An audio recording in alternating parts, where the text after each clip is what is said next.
We shouldn't get in your way, though. So That's true. Yeah. you guys. You had some amazing reactions in there, Governor. At what line or to what part of your address did you feel that you really connected with the audience? I'd like to think that this is an audience that understands that the faith that they hold dear is under assault in this country. Many of them understand that if they take the biblical position that they have taken their whole lives and that have built this country, they go to jail for that. And I think it's beginning to wake people up that they could lose their businesses. They could be like Aaron and Melissa Klein, who was fined $135,000 because they didn't want to bake a cake. They could lose their florist business, like Barronelle Stutzman did in Washington State. They could see their school put out of business because their school won't adopt curriculum that really challenges the Christian worldview of marriage. And I think people are starting to understand this is not just some minor addition to law. This is an incredible reformation, a radical change in redefining the very institutions that they hold dear. Is the nominee for the Army Secretary not qualified? Whether he's qualified or not, I'm not sure, but it seems that the primary thing that's being touted about him is not his qualifications, but it's his sexual orientation.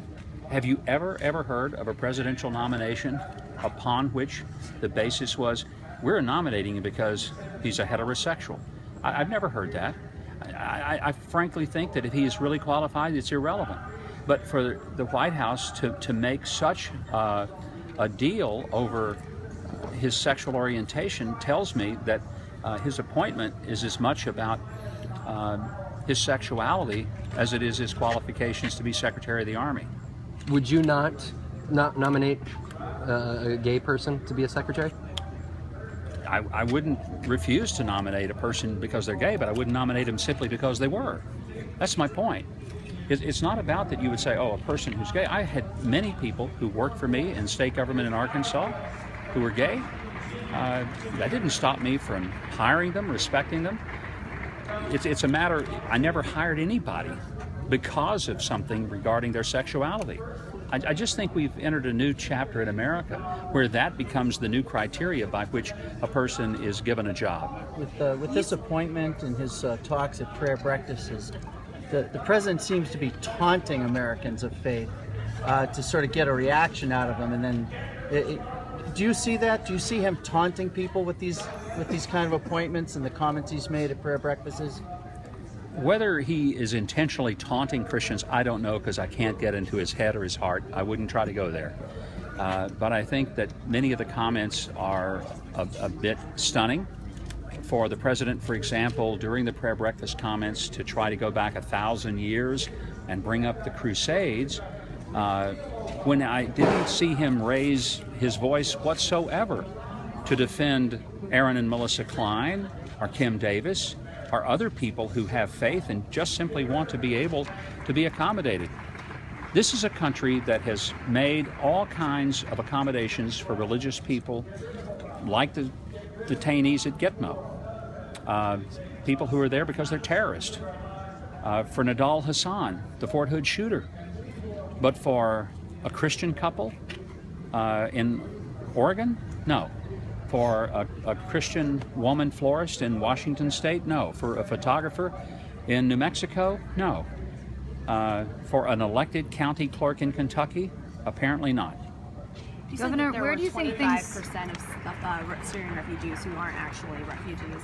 Where did you get that number from? Can you expand upon that a little bit? It was in several news reports that were indicating that a number of the people who are being processed into Europe, I think it was primarily reports from Germany, that as they were checking out the people who were coming, that 25% were not in fact traceable to being refugees from Syria. Governor, where do you think things stand in the race now after the second debate? Do you think that Donald Trump has peaked in his rise in the polls? I've long since stopped trying to assess where the race is or even where it's going. I just focus on where we are and trying to continue to organize very effectively in Iowa. It's a very fluid race, and I think you've seen numbers change, but I just remind everybody this is not unusual. it's typical that at this point of the game you have people who are way ahead, but as it is in the movies, a summer blockbuster does not necessarily translate into the Oscar Best Picture when it comes springtime. Should people not question what the president says his faith is? I don't question what he says. I take people at their word. They have to prove me wrong. So if the president says he's a Christian, I accept that. Yes. As a man of God, I know you probably believe that we are the stewards of the earth. Why don't you believe in the existence of climate change, and why wouldn't you do anything to protect the earth? Well, let me say I'm a conservationist, and I have practiced very strongly conservation methods that got me an extraordinary amount of attention in my own home state and nationally. Named Man of the Year by the American Sport Fishing Association, a conservation organization. I'm a member of a number of conservation organizations. I think stewardship of the environment is a very important part of my faith, leaving the planet in as good or better shape than I found it. But I also believe the resources, which are God's, are here for us to use, and they're here for us to be able to be blessed by. And I don't think there's a conflict at all. But Governor, don't you believe we're damaging the earth and we need to do something about it? Well, I believe we're damaging human life by killing 1.5 million babies a year. I think we need to do something about that. I don't think that there's any higher obligation within the world of God's creation than human creation. If you talk to me about the scriptures, then you know that his crowning creation is human life. Would you agree with that? Yes, sir, but climate change All right, is going to affect human life as well, sir. Well, I can see that it may over a period of many eons, but right now we have 1.5 million babies a year. They're not waiting 1,000 years or 1,500 years to die. They're dying every single day in this country because we aren't protecting them. I think that ought to be a much higher priority. And I just feel like the science of life is such that we can't avoid that anymore. Last question. Governor, doesn't Yes. the climate change policy have an adverse effect on those in poverty?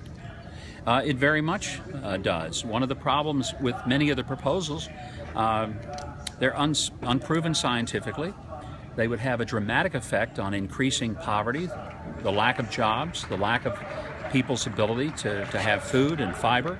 And so whatever we do, we have to look at it big picture, and I'm not sure a lot of people are doing that. Good. Thank you all Thank very you. much.